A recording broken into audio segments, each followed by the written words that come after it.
এভাবে শাস্তি হবে, গুলি করে মাঝে ফেলাই দেবে, বাস সোজা হিসাব। ওরকম ছেলে আমার দরকার নেই বাপ। আমি আমার হাজবেন্ডকে আমি নিজের সন্তানের থেকে আমি কিন্তু বেশি ভালোবাসি, ঠিক আছে? তো আমি চাই আমার হাজবেন্ড আমার কাছে ফিরে আসুক।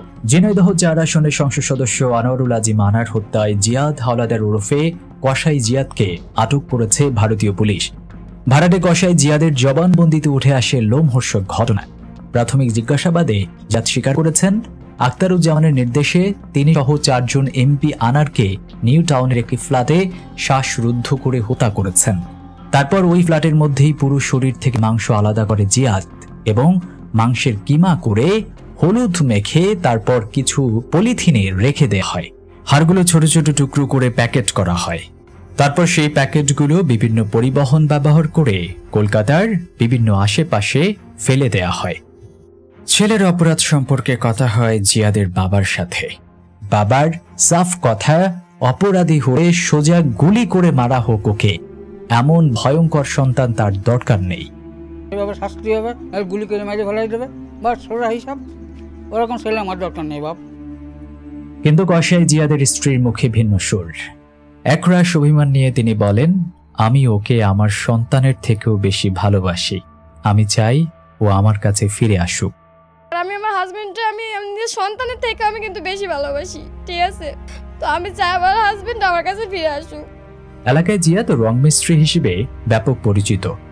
তার বাবা জয়নাল আবেদিন হাওলাদারও পেশায় রং মিস্ত্রি ছিলেন। তবে বয়সের ভারে তিনি এখন আর কাজ করতে পারেন না। জিয়াদরা 4 ভাই এবং 1 বোন। তার ভাই বোনেরা বিভিন্ন স্কুল এবং মাদ্রাসাতে চাকুরি করেন। শুক্রবার সকালে সংসদ সদস্য হত্যা মামলায় জিয়াদ আটকের খবর ছড়িয়ে পড়ার পর উৎসুক এলাকাবাসী তাদের বাসায় আসতে শুরু করেন। বারাকপুর ইউনিয়নের একাধিক মানুষ জানান সে রংমিস্ত্রি হিসেবে পরিচিত ছিল। স্থানীয় একজন জনপ্রতিনিধির সঙ্গে দ্বন্দ্বের জেরে হত্যা প্রচেষ্টা মামলায় আসামি হন তিনি। এছাড়া মারামারি, ডাকাতি সহ বিভিন্ন মামলা রয়েছে তার নামে। জিয়াদ হাওলাদারের বাবা জয়নুল আবেদিন বলেন, আমার সঙ্গে বহু দিন ধরে তার কথা হয়নি। ঢাকায় একটি ঝামেলার পর জেলে ছিল, তার কারণে আমার পরিবার শেষ হয়ে গেছে। তার এই কর্মকাণ্ডে আমরা ক্ষুব্ধ। তার মৃত্যু হয়ে যাক, এমন ছেলে আমার কোনো দরকার নেই। তবে জিয়াদ হাওলাদারের স্ত্রী মুন্নি বেগম বলেন, 2019 সালে প্রেমের সম্পর্কের মাধ্যমে জিয়াদের সঙ্গে তার বিয়ে হয়। সে সময় জিয়াদ রং মিস্ত্রির কাজ করত। 2021 সালে 6 অক্টোবর তার একটা ছেলে হয়। সর্বশেষ 9 মাস আগে জিয়াদের সঙ্গে তার শেষ কথা হয়। এখানে তার বিরুদ্ধে 2টি মামলাও ছিল।